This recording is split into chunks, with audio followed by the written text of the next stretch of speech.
Hello everybody, welcome to WhatCulture Gaming. I'm Scott, joined by Josh. Hello, Scott. Josh, my friend, this is the fourth time we've tried this news video because I keep messing up. My equipment is all over the place, and all I want to do is talk about Mass Effect HD coming back, so we're going to focus on that. There's other things in this, because it all comes from EA's financial results as of the end of 2020, and all the stuff that they're confirming for the rest of this year and 2021, leading up to next April. And in amongst that stuff is Respawn's Medal of Honor VR game coming to Oculus, 2 mobile games, 4 EA Partners games, 1 EA Sports game. All that stuff is fine, you know, it's not Mass Effect, basically, and there's other potentials. It's all right, isn't it? Yeah. Yeah, other EA-owned properties that could be coming back. So, EA overall seem to have gone into this idea of doing a company-mandated HD stuff. And they've mentioned Command & Conquer Remastered. They've got Burnout Paradise Remastered finally coming to Switch June 19th, even though it's been on PS4 and Xbox One for a while. So, you know, under that assumption of EA HD being a thing going forward, an actual movement that they're going to do, they're finally going to do it right. I've just kind of rounded up the things that make me salivate like a small dog, because there's a whole bunch of EA HD properties that I think would, I don't know, set the world on fire. So let's start with Mass Effect. I think they should do a Mass Effect HD trilogy. What do you think? I think this has to be the one. If they're going to remake anything from their back catalogue, this has been the project that people have been just clamoring for ages. Back at the start of the generation when EA said, you know, we're not going to do remasters, we're not just going to quickly cash in on things you've already played last generation, which was quite an anomaly at the time. Everyone else was doing that. You know, everyone was like, okay, that's fine, that's good, but still, you know, give us Mass Effect on the side. Come on, like, slip us a tenner. Give me Mass Effect 1 to 3 with all the DLC. And I think if they are doing it and they want something big to properly kick off the initiative, because like you said, they have done Burnout and they are doing Command & Conquer, I think Mass Effect would be a great kind of statement of intent. You come out with a remake of those 3 games, and then you say, look, we're doing this initiative, we're doing it well, we're being respectful, we're giving you what you want, and this is the precedent going forward. And I just think Mass Effect in general needs a bit of good press. People love those games, even 3 for the most part, and if you give them it, and you make sure you don't mess it up, if it's more than just a straight port, in my opinion, I think it needs to be more than just a straight port, then I would, like you, Scott, be salivating from every orifice every single night until it comes out. That's what I want. I need it. The thing is, as well, considering how much DLC they put out for each game, like both Mass Effect 2 and 3 have so much additional story in the DLC. I know 1 was more just like combat arenas. They introduced the Batarians as like an additional race and stuff, but it was definitely 3 that was the most hampered by it. They sort of went overboard, you know, and started including Yavik and all the From Ashes DLC and stuff that was literally story essential. Like if you want to understand what the hell's going on at the end of that game, or what the real ramifications of using the what do you call that giant space gun that you make in that game? It begins with a C. The Crucible. It's the Crucible. Crucible, yes. The Crucible. I'm a huge Mass Effect fan. Couldn't remember it. Doesn't matter. And that thing, though, if you want to understand the full ramifications of that thing, where it came from, why it's important, etc., all that stuff is in the additional DLC, which at the time, and to this day, really felt EA AF, as if they were just going in there and going like, oh, that's important. Segment that off. We'll charge people for that. So I think of all the games that could be remastered and done as a complete version or whatever, roll all that stuff together and just have the ultimate Mass Effect package, and you know 100%. That could be a way for them, you know, to say like, oh, this is how EA HD is going to do these proper things going forward. But yeah, I mean, I guess like, do you think this is the way for them to sort of test the waters as to does the Mass Effect IP even mean anything anymore? Do you feel like it still has value? I definitely still think it has value. It might have, you know, had a generation of kind of disaster and disappointment and stuff, but a lot of people love that franchise because it's not just the games, it's the wider lore, it's the books, it's the comics and stuff like that. It's such a rich universe that even if you do make a few missteps, I do think there is still going to be goodwill there to return and do something well, because there is so much potential in it. You can do prequels to the original trilogy, or you can continue Andromeda, which they genuinely could if they, you know, go down exploring that universe and make it as original and as ambitious as it was supposed to be. And I do think this will be a kind of barometer of how they want to treat the franchise going forward. Remasters in general have been used to kind of gauge interest in the past, and I do think if they do it well, people will be there for it. And I do think there's a lot of stuff you can kind of tweak with the games themselves, because as much as I love them, they're not all perfect. One especially has a lot of clunkiness. It has a lot of things that could be refined.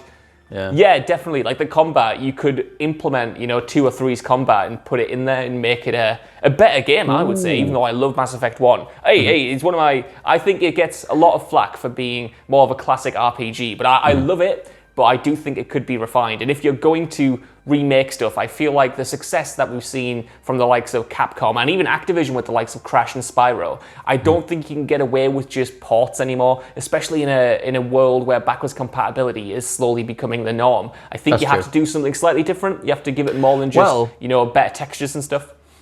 Plus, mentioning backwards compatibility, the Mass Effect trilogy is already on backwards compatible. All the DLC carries over if you already own it, which I do. So they'd have to do something else.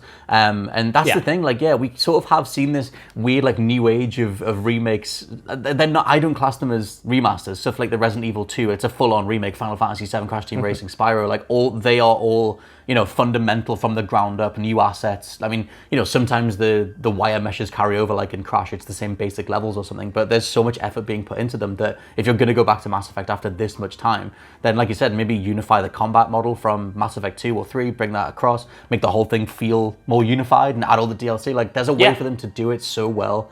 It's also kind of weird the project name being EA HD, because we're about to enter into 8K or whatever the hell the next generation is. So it's odd. It feels a bit archaic, doesn't it? Like you had HD remasters back on the kind of early Xbox 360 era, and now we're 10 years apart from that. And it's an odd way to phrase it. I suppose everyone kind of knows it as shorthand, even if it might not technically be correct. Everyone knows what that means. So hopefully we do get. I would like something that's more unifying. I would like something that's kind of updates it, because you look at, again, I like the work Capcom's been doing, and other publishers have to take notice of that. The Crash Insane trilogy, that's sold mad numbers, and I feel like that's a better way, not only from a creative standpoint, but also a business standpoint, to approach these older games, because it seems like it pays off both critically and commercially much better than it does porting the 2 prototype games over and charging a lot of money for these games that are way old and have had no work done to them, essentially. Yeah, both Prototype and Marvel Ultimate Alliance were just sort of farted out with full price tags, and it was ridiculous. But Dude, we should... Oh, go on. No, sorry, I just had a traumatic flashback to the time when I was so excited to play Marvel Ultimate Alliance 1 and 2 on the PlayStation 4 that I paid £50 to buy that package. I didn't know you bought them. 50 quid. Lost my mind. I don't know what I was thinking. It was between uni terms and I had nothing to do, and I thought this is going to be a good investment. It was not. It was not. Definitely not. I think I ended up seeking out an original copy on Amazon and then playing it on my 360 or something, just as a way to get around it. Let's just rattle through some other things that I think would still turn considerable heads in regards to other franchises that EA own. Dead Space is one that although that went so off the mark in terms of Dead Space 3, I know it's an enjoyable chunky shooter, but it's just not Dead Space. And plus it kind of divides the fandom. I think of it as Alien and Aliens, whether you like the first Dead Space or the second one. Because Dead Space 2 is way more action focused, and if you play them back to back, definitely. They have such different tones and feels. But in terms of the Dead Space IP, do you think that would be something that they could bring back as well? That would be my second favorite one. If Mass Effect isn't happening, I want it to be Dead Space, because, like you said, I never thought about the Alien and Aliens comparison. But I actually like Dead Space 2 more than I like Dead Space 1. They're both phenomenal games, but I thought they really nailed the action horror of the second game. And if the third game was more like that and didn't go all out action, it would have been much better for it, in my opinion. But yeah. I think they'd still translate over well. Little features like trying to make everything, or trying to make the UI be kind of on Isaac Clarke and make it more immersive that way. I think that will hold up so many years on. If you have, a lovely lighting system, you can make that game so scary. In the combat itself still holds up to this day, so it wouldn't need much tweaking. And Dead Space has been underserved for a while, Yeah, I hope if they do Dead Space 3, they ditch the microtransaction system. I know it's EA, so they won't. But I don't know, if you're gonna try and sell people hey, by the way, Dead Space 3 still had some good ideas, that idea of co-op, horror survival type, Resident Evil 5 type stuff, then maybe there's a way to do that without souring the pool with more microtransactions. And maybe there's a way to have a Dead Space trilogy that's still received well. The other things I've got down, these are gonna sound, well, they're not gonna sound that crazy. I'm gonna say 3 words: Simpsons Hit and Run. No. Why not? They own it. I feel Scott Tilford, man. I feel like every other What Culture Gaming video ends up being about Simpsons Hit Run. They don't even come from me usually. Usually it's you or Rich. Like, they're the ones sitting around in the office going like, well, that plus that equals Simpsons Hit and Run. And we're the ones going, no, it doesn't at all. But, you know, the train's on the track. Maybe it does. Mate. Like, that's the one that they have in their locker, like Crash or like Spyro, that they could put it out, they could update the graphics, and everyone would buy it. People who aren't into games would buy Simpsons Hit and Run. It's one of those weird things, man. That's just, it's like a cultural phenomenon. It's such an ingrained part of so many people's childhood that that would be just easy money, and I can't believe they haven't done it. And I have to believe it must be some complication with the Simpsons license or something that stopped them from doing it, because otherwise, why wouldn't you? Why wouldn't you just throw that up on the store and make it gangbusters? Like I said, they're sitting on so much stuff. Like Mass Effect and Dead Space are massive IPs and dominated the 2000s in regards to, you know, reasons you even bought a console in Mass Effect's case. So also I've got written down the SSX series. I think SSX Tricky would be a perfect one to single out because it carries over a bunch of levels from SSX 1 anyway. So just do SSX Tricky, all HD'd up. You keep all the voice actors. I don't know if there's any licensing issues with that, but a whole bunch of celebrity voice actors dropped off after SSX Tricky. But for me, Tricky's my favorite by an absolute landslide, and I think that's in the same, you know, boat as like Hit and Run, something that would have that initial like, oh my god, I can play this again feel, because Tricky's never had a remaster. It's never been anything other than a PS2 game. And that makes me think, I mean, I guess there's like teenagers that have grown up since then that have no idea what that is, but it would still be good. That's the thing.